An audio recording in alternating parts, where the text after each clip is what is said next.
자신이 이 땅에 왕으로 오신 메시아임을 나타내기 위해서 나귀를 타시고 예루살렘 성으로 들어가셨습니다.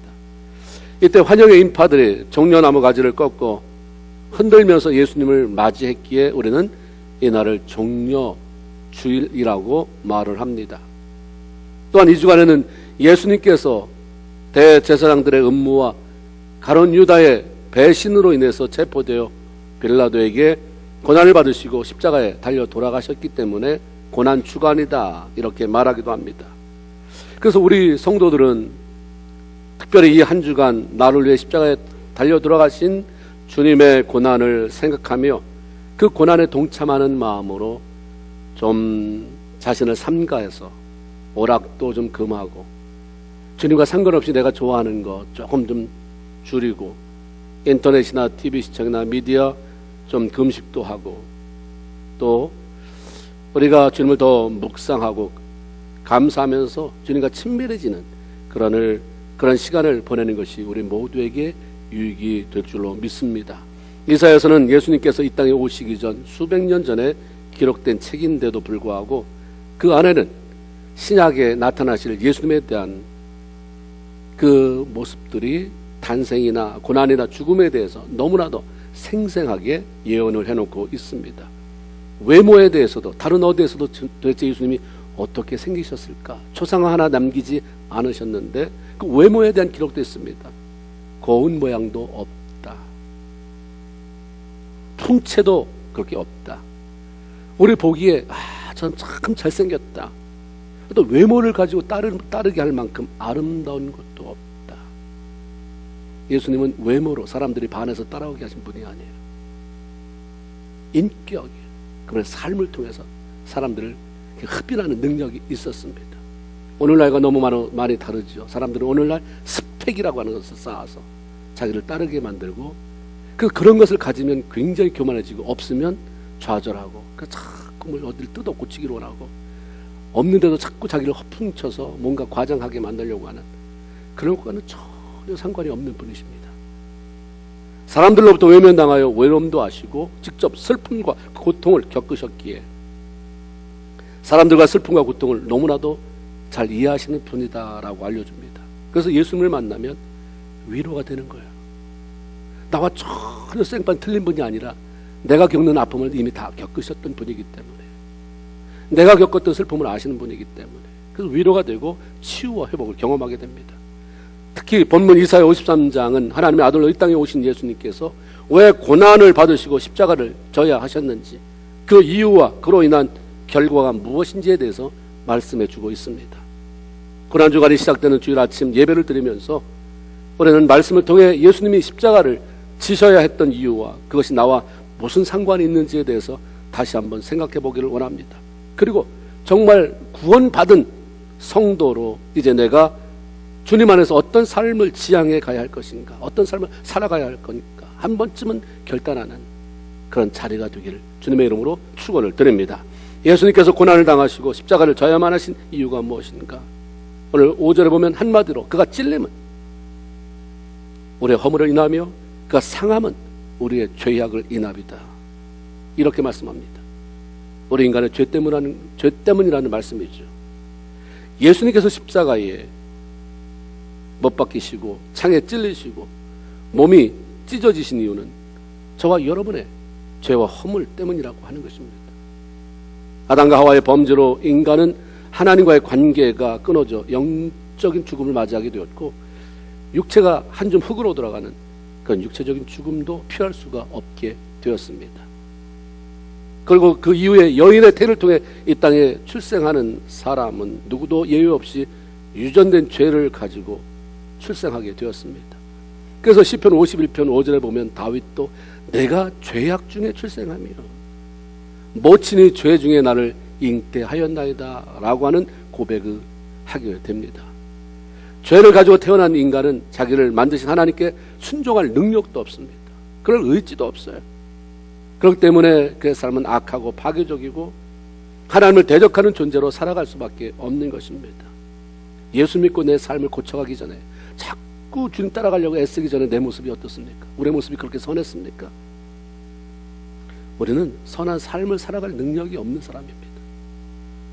당신의 형상대로 만드시고 보시기에 참 좋다라고 감탄했던 인간, 생육하고 번성하여 복을 누리며 살아가도록 창조된 인간이 죄로 인해서 행복을 누리지 못하고 오히려 소망 없이 저주 같은 삶을 살아가면서 영원한 지옥 형벌을 향해 걸어가는 것을 바라보시는 하나님은 인간 구원에 대한 위대한 계획을 갖게 되신 거죠.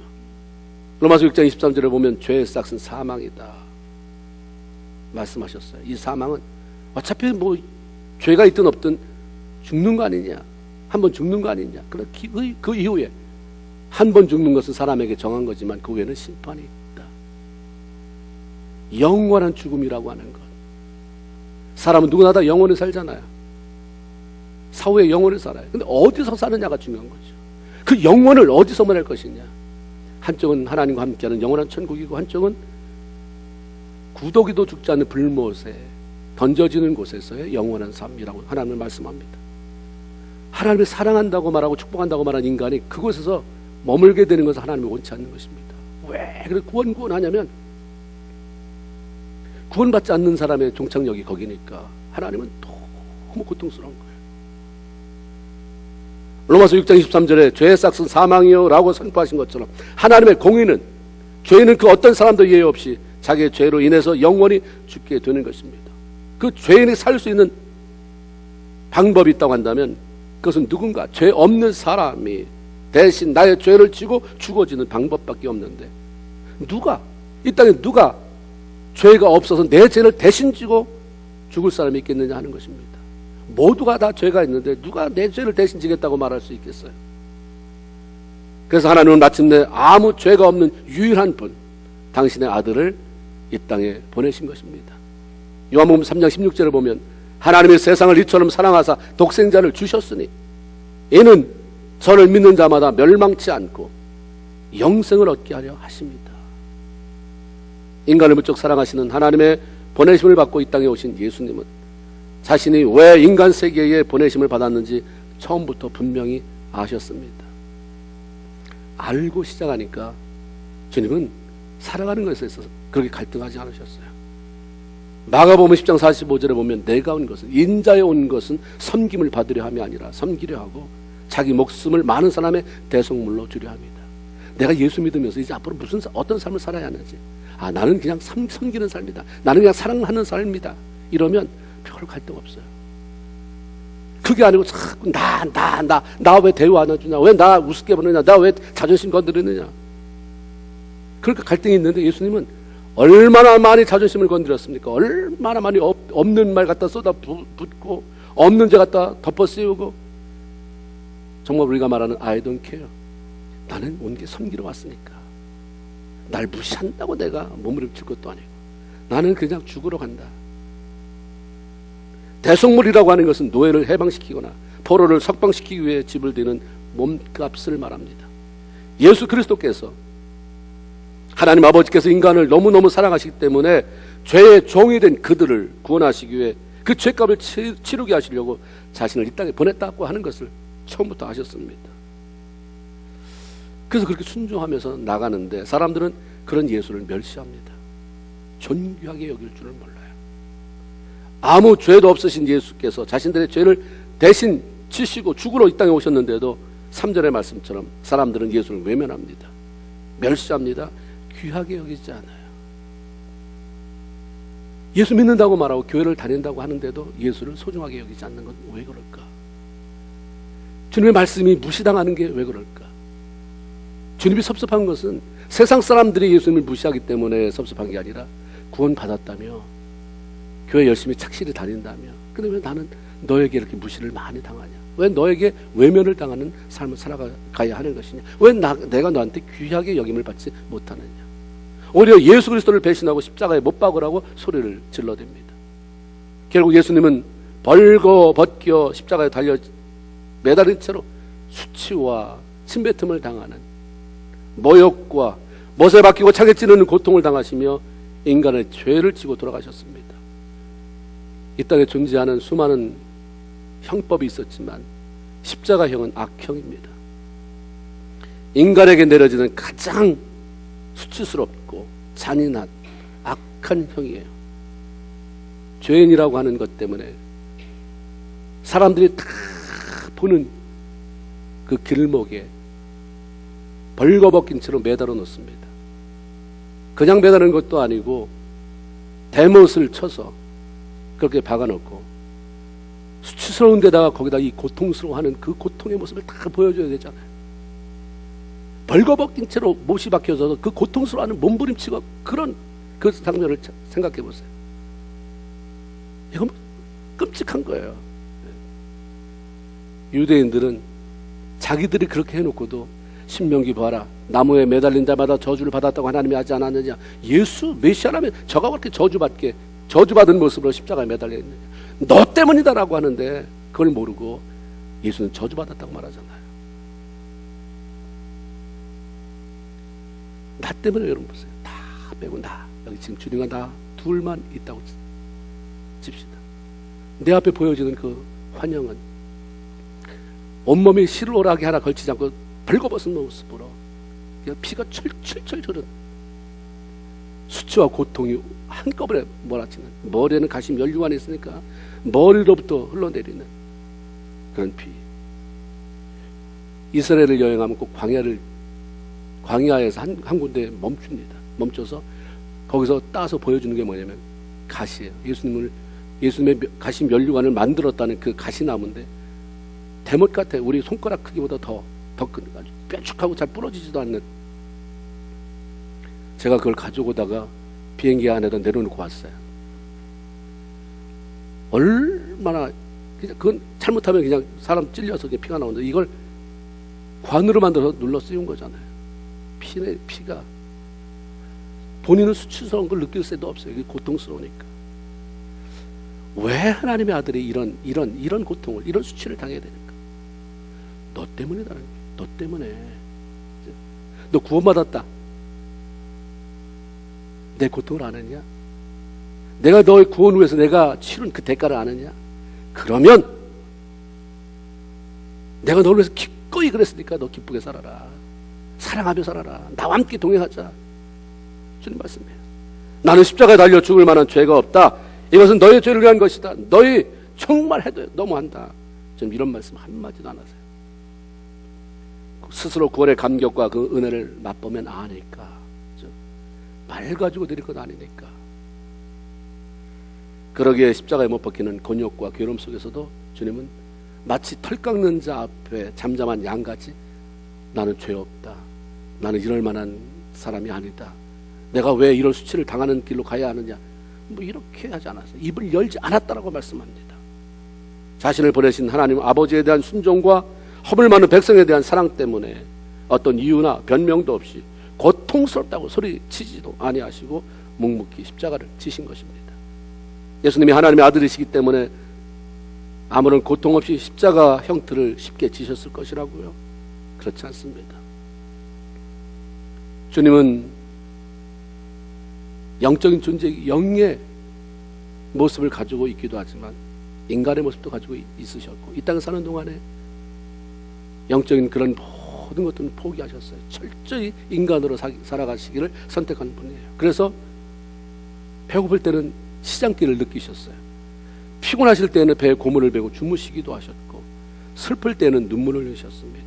성경에 보면 배고픈 모습, 눈물 흘리는 모습, 피곤해서 주무시는 모습, 우리가 똑같이 연약한 인간의 육체를 가지고 있다는 모습들을 우리에게 보여주고 있습니다. 십자가를 져야 하는 시간이 눈앞으로 다가왔을 때에 기도 없이, 하나님의 도움이 없이는 이 일을 감당할 수 없음을 아셨기에 사랑하는 제자 베드로, 야고보, 요한을 데리고 겟세마네 동산에 올라가셨습니다. 기도하러 산으로 발걸음을 옮기시는 모습에는 죽음으로 향하는 슬픈 고민 꽉 차 있는 예수님의 모습을 보게 됩니다. 베드로와 야고보와 요한을 데리시고 겟세마네 동산에 올라가셨을 때에 예수님이 고민하며 슬퍼하셨다고 그랬어요. 그리고 기도 부탁하잖아요. 예수님이 별로 기도 부탁 안 하시는데 겟세마네 동산에서 마지막 십자가를 지기 전에 제자들에게 내 마음이 심히 고민하여 죽게 되었으니 너희는 여기 머물러 나와 함께 깨어있으라 기도 부탁해요. 아무도 깨어있지 못했어요. 주님이 나중에 그 사람들을 위로하면서 그래, 마음은 원이로되 육체가 약하니. 주님이 십자가에 달려 들어가신 고통 앞에 누구도 함께하지 않았어요. 어쨌든 주님도 이 십자가를 지는 게 그렇게 한번 내가 져보지, 그래 나한테는 이거 별 문제 아니다 라고 하지 않으셨고 많이 고민하셨습니다. 십자가를 지시는 것이 저절로 되는 것이 아니시기에 기도하셨는데 얼마나 힘쓰고 애써 간절하게 기도하셨는지 누가복음 22장 44절에 보면 땅에 떨어지는 땀이 핏방울같이 되었다. 오늘 같은 날씨 사막 지역에는 밤에도 이슬이 내린대요. 추워요. 그래도 밤에 추운데 여러분이 오늘 산기도 간다, 오바를 두툼한 것 가지고 갔어요. 그래도 그냥 그거 뒤집어 쓰다가 추하다가 아마 추하다가 집에 내려왔을 거예요. 그런 추운 날씨 속에 얼마나 기도를 해야 땀이 되는가, 얼마나 기도를 해야 땀이 되는가. 우리는 그렇게 기도해보고 살아가는가. 내 인생 한 번쯤 주님 왜 사랑하고 싶은데 사랑이 안 됩니까? 왜 용서해야 되는데 용서가 안 됩니까? 눈물 뿌려 기도하는데, 있는 힘을 다해서 기도하는데 내 안에서 땀이 떨어지는. 여름날에 찌는 더위 속에서 골방에 들어가서 기도하다가 흘리는 땀 말고요, 정말 스산한 바람이 불었죠. 추위가 오는데 얼마나 기도했으면 땀방울, 땀이 맺히고 그것이 핏방울처럼 됐겠는가. 십자가의 구원은 저절로 이루어진 거 아니에요. 우리가 구원받았다는 거, 정말 예수님이 어떤 대가를 치르고 구원했냐를 알게 되면 막 살 수 없어요. 나 예수 믿는다고 그러면서 횡포 부리며 살 수 없어요. 여러분 횡포 부리잖아요. 우리 세상에 횡포 부리며 살지 않아요? 예수 이름으로 횡포 부리며 살아요. 아무렇게나 말하고 내 자존심 내세우고, 말씀이 뭐라도 나는 내가 그렇게 하기 전까지는 노라고 고집 부리고, 내가 어떻게 십자가를 졌는데 구원받았다는 너의 삶이 이거냐. 그게 주님의 눈물이에요. 그 슬픔입니다. 또한 히브리서에는 예수께서 자기를 죽음에서 능히 구원할 이에게 심한 통곡과 눈물로 간과 손을 올렸다라고 히브리서 5장 7절에 말씀합니다. 예수님께서 하나님의 아들이시기에 저절로 십자가를 진 것이 아니라 이렇게 많은 슬픔과 고통 속에서 독특한 대가를 치르시고 십자가를 지신 것입니다. 그런데도 사람들은 주님의 은혜에 감사하다고 말하기보다 그게 나와 무슨 상관인가, 주님이 원하셔서 한 일 아닌가, 그리고 전심으로 자기 삶을 주 앞에 드리지 못합니다. 예사야 53장 4절, 그는 실로 우리의 질고를 지고 우리의 슬픔을 당하셨거늘 우리는 생각하기를 그는 징벌을 받아서 하나님께 맞으며 고난을 당한다 하였도다. 그러나 하나님은 예수께서 십자가에 못 박혀 죽으신 것은 8절에 형벌을 받을 내 백성의 허물을 인함이다 라고 분명히 말씀합니다. 우리 죄 때문에 돌아가신 예수님은 누구든지 저를 믿으면 멸망치 않고 영생을 얻게 되는 길을 열어놓으셨습니다. 선택은 자유지만 그 엄청난 결과에 대해서는 후에 자신이 책임져야 합니다. 예수 고난으로 인한 은총을 감사로 누리며 감격하며 늘 그 사랑의 무엇을 어떻게 보답할까, 어떻게 보답하는 모습으로서의 삶을 살아갈까, 그걸 고백하며 살아가는 저와 여러분 모두가 되길 주님의 이름으로 축원을 드립니다. 예수님께서 십자가를 지신 결과가 뭡니까? 가장 중요한 것은 나와 여러분과 하나님과의 평화입니다. 5절에 그가 징계를 받음으로 우리가 평화를 누리고, 이 말씀처럼 죄인된 우리들이 하나님과 더불어 평화를 누리게 된 것입니다. 죄를 짓기 전엔 하나님이 인간을 만드시고 만드신 인간이 자유롭게 하나님과 대화하며 같이 머물러 있을 수 있었지만 범죄 후에는 단절입니다. 하나님을 부를 수도 없고, 우리가 뭘 요구한다고 해서 하나님이 들어야 될 이유도 없고, 뭘 주실 것도 없고 주시지도 않고, 단절 때문입니다. 단절되게 살아가는 사람들은요, 불안함이 있어요. 그냥 불안해. 하나님을 모르면 누리고 많이 쓰고 다니는 것 같은데 홀로 있으면 불안한 거예요. 신약성경의 주제를 한마디로 말하라고 한다면 그건 예수 그리스도로 말미암은 하나님과의 평화, 이렇게 말할 수 있습니다. 그러기에 신약에서 가장 중요한 사건인 예수님의 탄생과 십자가를 지시기 위해 입성하시는 고난받으실 예수님에 대한 찬양의 내용이 동일하게 영광과 평화로 그렇게 요약되고 있습니다. 누가복음 2장 14절에 보면 예수님이 탄생하실 때 지극히 높은 곳에서는 하나님께 영광이요 땅에서는 기뻐하심을 입은 사람들 중에 평화로다. 예수님의 고난중간 예루살렘에 입성하실 때 찬송하리로다. 주의 이름으로 오시는 왕이요 하늘에는 평화요 가장 높은 곳에서는 영광이로다. 예수님은 우리와 하나님 사이의 관계를 회복시켜서 참된 평화를 얻게 하시려고 이 땅에 오셨고 십자가를 지신 것입니다. 구원을 다른 의미로 말씀드린다면 그것은 하나님과 원수되었던 인간이 예수 그리스도의 죽음으로 말미암아 하나님과 화목게 되고 평화를 누리게 되었다는 것입니다. 그러므로 온전한 구원을 누리며 살아가는 사람들의 내면에는 두려움이 없어야 돼요. 불안함이 없어야 되고 평화가 넘쳐나는 삶을 살아야 하는 것입니다. 하나님과의 평화를 누려도 악한 사람이 자꾸 우리로 하여금 하나님으로부터 멀어지도록 불안하게 만들어. 그래서 우리는 예수 이름으로 쫓아내며 내 안에 평화가 넘쳐나는 삶을 구가해 가야 하는 것인 줄로 믿습니다. 오늘 이 자리에 여러분 마음에 평화가 있습니까? 평화가 없다면 가실 때는 그 평안이 여러분의 마음에 물결치듯 솟아나게 되길 주님의 이름으로 축원을 드립니다. 또 하나는 육체의 치유죠. 5절에 보면 그가 채찍에 맞음으로 우리가 나음을 입었도다. 예수께서 돌아가신 이유는 구원의 길을 열어주실 뿐만 아니라 우리의 연약함을 치유하기 위함입니다. 치유는 고침을 받는다는 뜻이에요. 좋은 모습으로 회복이 된다는 것을 의미하는 것입니다. 예수님께서 죽으시면서 우리의 살 길을 마련해 놓으시고 또 고침받을 길을 열어 놓으셨다면 그것들을 우리가 누려야 하는 것은 너무나도 당연한 것입니다.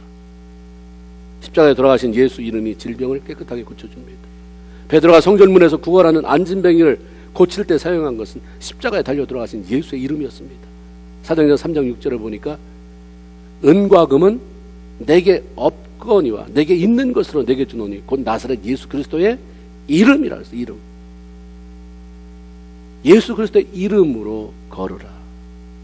예수님이 더 이상 세상에 계시지 않지만 초대교회는 십자가에 달려 들어가신 예수 이름 그 권세를 의지해서 치유의 역사가 일어나게 해달라고 기도했고 그런 역사들을 많이 경험했습니다. 사도행전 4장 30절에 보면 손을 내밀어 병을 낫게 하옵시고 이게 기도 제목이었어요. 기도 내용이었어요. 손을 내밀어 병을 낫게 하옵시고 표적과 기사가 거룩한 종 예수의 이름으로 이루어지게 하옵소서. 아멘. 예수의 이름이 이런 능력을 이런 권능을 행하는 것인데 바로 우리의 기도 제목도 예수의 이름으로 우리가 귀신을 쫓아내고 예수의 이름으로 이런 하나님의 영광을 능력을 드러내게 하옵소서가 우리의 기도 제목 속에 포함되어야 할 줄로 믿습니다. 십자가에 돌아가신 예수 그리스도의 이름의 능력이 저와 여러분의 가정을 회복시키고 모든 관계를 정상적으로 회복하게 만들어줍니다. 예수께서 나를 위해 돌아가심으로 내가 구원을 받았고 그분이 나의 삶이 되었다고 하는 확신을 가지고 그 예수의 이름을 사용할 때에 치유와 회복의 역사가 일어나게 되는 거죠. 하나님이 우리의 기도를 들어주시는 이유는 우리를 치유하고 축복하시는 이유는 바로 우리를 위해 죽어주신 자신의 아들 예수의 이름으로 나오기 때문입니다. 응답하시는 분은 하나님이에요. 내가 왜 너에게 축복해야 하고 왜 내가 너의 기도에 응답해야 되고 내가 왜 너를 치유해야 하냐면 네가 내 말을 순종하고 이 땅에 가서 너를 위해 십자가에 달려 죽은 예수의 이름으로 나오기 때문이다.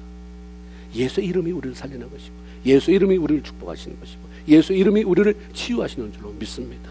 그 예수의 이름을 여러분이 경험하시길 바라요. 주의 이름만 불러도 감격이 되어지는 그렇다. 예수의 이름이 살리셨는데 나를 살리셨는데 내가 예수의 이름을 부끄럽지 않도록 예수의 이름에 영광된 삶을 살아야지 하는 그런 고백이 저와 여러분에게 있기를 주님의 이름으로 축원을 드립니다. 주님은 우리의 영을 구원하실 뿐만 아니라 우리의 상한 마음, 고장난 육체, 뒤엉켜버린 관계 등을 고침받게 하려고 십자가를 지셨습니다. 놀라운 그 일을 행하신 주님께 감사하고 그것들이 내 것이 되도록 받고 누리고 그 다른 사람들도 회복시켜 나가는 귀한 성도들 모두가 되기를 주님의 이름으로 축원을 드립니다. 그러면 제일 중요한 것은 나는 어떻게 살아야 하는가요? 이 모든 것들을 우리가 너무 잘 알고 있어요. 예수님이 뭐 때문에 돌아가셨다고요? 우리 죄를 위해서. 어디 돌아가셨다고요? 십자가예요. 그 장소가 어디였다고요? 겟세마네 동산에. 너무 잘 알아요. 근데 문제는 감동이 안 와요. 내가 어떻게 살 것인가가 연결이 안 됩니다. 굉장히 중요해요. 많은 성도들의 관심은 우리를 향하신 하나님의 요구가 무엇인가, 나를 향한 하나님이 원하는 게 무엇인가, 이것보다 지금 필요로 하는 것에 대해서 하나님이 나에게 뭘 줄 수 있을까, 내가 뭘 얻어낼까, 너무 많이 초점이 맞춰져 있습니다. 세상에 그 어떤 것으로도 살 수 없는 구원을 값없이 받아서 하나님의 자녀된 우리 모든 성도들은 매 순간 하나님께 내가 어떻게 살기를 원합니까? 내가 어떻게 살아가기를 원하십니까? 라고 여쭤보고 그분이 원하시는 삶을 살아가야 하는 것입니다. 달라는 내용이 많습니까? 어떻게 살기를 원하십니까? 라고 물어보는 내용이 많습니까? 물어보는 내용이 어떻게 살았으면 좋겠습니까를 물어보면 겸손해지는데, 달라는 것이 많으면 섭섭한 것이 너무 많아요. 원망불평이 많아지게 됩니다. 베드로는 구원받은 성도들이 어떻게 살아야 할 것인지에 대해서 베드로전서 2장 24절에 이렇게 말씀합니다. 친히 나무에 달려 그 몸으로 우리 죄를 담당하셨으니 이는 우리로 죄에 대하여 죽고 의에 대하여 살게 하려 함이다. 죄에 대하여는 죽고 의에 대해서는 살아라. 네가 지금 하는 게 죄냐? 그럼 죽여라. 네가 원하는 것, 네가 마음에 하나님 주시는 감동이 그것이냐? 그런 하나님이 기뻐하시는 일이냐? 그럼 그거 해라. 그 의에 대해서 갈등이 오고 힘들어도 하나님이 기뻐하는 일, 의에 대해서 너를 자꾸 순종하며 살리고, 하나님이 원치 않는 일에 대해서는 자꾸 죽여라. 자꾸 죽여라. 이것이 예수 그리스도의 고난과 십자가의 의미를 깨닫고 감사하며 살아가는 사람들의 삶의 방향이라고 알려주시는 것입니다. 우리가 단지 예수께서 그리스도라는 사실에 지적으로 동의한다고 해서 이 세상 다른 사람들과 구별된 삶을 살아가는 것은 불가능해요. 그리스도인들이 어떻게 이 세상에서 많은 사람들이 탐닉하고 있는 욕망으로부터 자유로울 수 있고 세속적인 욕심으로부터 자유로울 수 있는가? 십자가에 나 자신을 못 박지 않으면 불가능한 것입니다. 갈라디아서 2장 20절에 보면 내가 그리스도와 함께 십자가에 못 박혔나니 그런즉 이제는 내가 산 것이 아니요 오직 내 안에 그리스도께서 사신 것이다. 십자가에 못 박는다는 것이 무엇입니까? 나의 자아를 부정하는 거예요. 나의 자아를 죽이는 것입니다. 하나님보다 더 추구하는 세상적인 욕심과 정욕들, 하나님보다 나를 더 소중히 여겨서 포기하지 못하는 자존심, 용서하고 사랑하지 못하는 교만들을 모두 죽이고 주님만 내 안에 살게 하는, 그것이 바로 내 자아를 못 박는 것이고 십자가에 죽는 것입니다. 주님이 십자가에 자신을 죽여 우리를 살리셨으니까 이제는 우리가 나를 죽여서 주님을 영화롭게 해드려야 되잖아요. 주님이 나 때문에 죽었다면 이제 나는 주님의 영광에서 죽어야 되잖아요. 이제는 남은 생애는 우리 차례예요. 우리가 죽어지는 차례. 내가 죽어서 하나님 주님을 영화롭게 하고 그분 한 분만을 사랑하며 살아가는 것이 바로 우리 모든 성도들이 추구해야 할 것입니다. 교회가 왜 다툼이 있습니까? 다 죽어지기를 원하고 주님 한 분만 사랑하기를 원하고 이런데 거기에 웬 싸움이 생길 수 있어요? 웬 미움이 생길 수 있습니까? 문제가 너다 이러는데, 주님이 그러는데 그래 너 죽어라. 그 사도 바울이 아멘, 내가 그리스도와 함께 십자가에 못 박혔나니 이제는 내가 산 것이 아니야. 거기에 무슨 문제가 있어? 거기에 무슨 갈등이 있습니까? 네가 죽어야 한다고 말하니까 그러는 거죠. 네가 잘못됐다 말하니까. 주님이 네가 죄 졌으면 네가 죽어라 안 그랬어요. 내가 죽을 테니까 네가 살아라. 내가 죽을 테니까 네가 살아라. 그리고 나서 주님이 이제 살았느냐? 그럼 이제 네가 죽고 내 영광 드러내라. 이게 하나님 우리에게 말씀하시는 것입니다. 우리 한들교회에 대단한 사람 많이 나오는 거 별로 기쁜 일 아닙니다. 사업 잘 되는 일 뭐 이런 거 다 좋지만 중요한 거는 참 많이 죽었다. 참 많이 죽어가는구나. 저분이 하나님을 사랑하는 일이 굉장히 커졌다. 증폭되어졌다. 야, 어떻게 저렇게 하나님을 사랑할까? 표정만 봐도 그냥 참 좋다. 참 편안하다. 나는 언제 나이 먹어 저런 사랑을 흘려보낼 수 있을까? 어떻게 저렇게 자신이 죽어지고 섬기는 자의 자리에 내려갈 수 있을까? 이런 영향을 미칠 수 있는 영적인 거목들이 있으면 이 교회는 하나님이 칭찬할 만한 교회인 것이고, 이 교회는 건강한 교회인 것이고, 이 교회는 부흥한 교회인 것입니다. 오늘 왜 고난을 당하시고 십자가에 죽으심으로 우리에게 영원한 천국 소망을 주신 주님께 감사하며 늘 그분 한 분만을 사랑하고 그분과 동행하며 살겠노라고 하는 결단 속에 매일매일 승리의 삶을 살아가는 저와 여러분 모두가 되기를 주님의 이름으로 축원을 드립니다. 아멘. 우리 기도하겠습니다. 우리 잠시 기도하는 시간을 갖도록